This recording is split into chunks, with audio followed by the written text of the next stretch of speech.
Well, I think we're on. So, good day, guys. It's been a while. Parang last episode ng Midnight Thoughts, not sure. Pero parang 2023 yun. I'm sure 2023 yun. Pero, fuck it. Let's go. And, nga pala, so, I've been into the fatherhood stage. So, 1 month na si Kidlat. Sorry. Medyo mahina, tutulog na si Kidlat sa kabila. So, I'm trying to lower down my voice. I hope makakuha ko to sa post-process. Pero yeah, going back. 1 month na si Kidlat. Well, everything is first time, of course. I don't know what to expect. Pero, the most important is you should be ready, at least mentally, and spiritually. Kasi marami kasabi, it will be hard. Of course, we're first time parents, so you should expect hardships and different kind of sacrifices, especially the sleeping hours.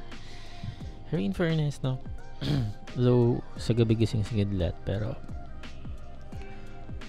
hindi siya ka-cry baby, so okay yun. So pag sleep siya, marami pa kami nagagawa, and of course help ng parents niya, parents ko din, so good. So yeah, so I'm a father now.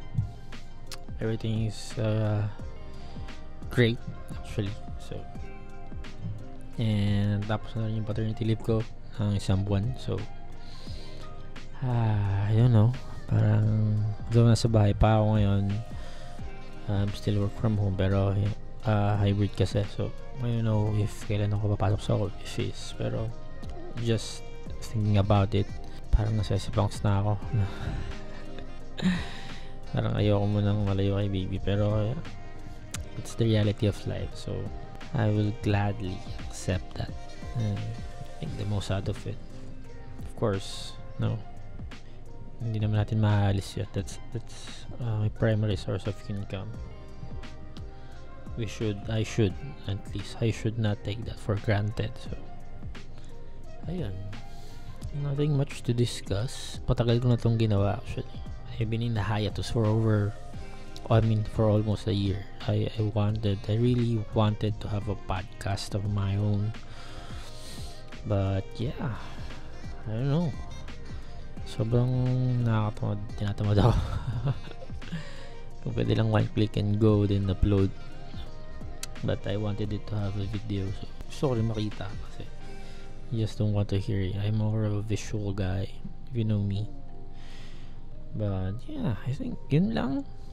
I'm a father of a 30-day-old wonderful kid, and I'm trying to get this podcast consistently. I will try to upload it on Spotify. I uploaded the Beanstalk before, so try ko din kayahin or ituloy. So yun lang. 4 minutes in. Parang napakahaba na kasi wala akong discuss talaga, pero yeah, umiiyak si Kidlat.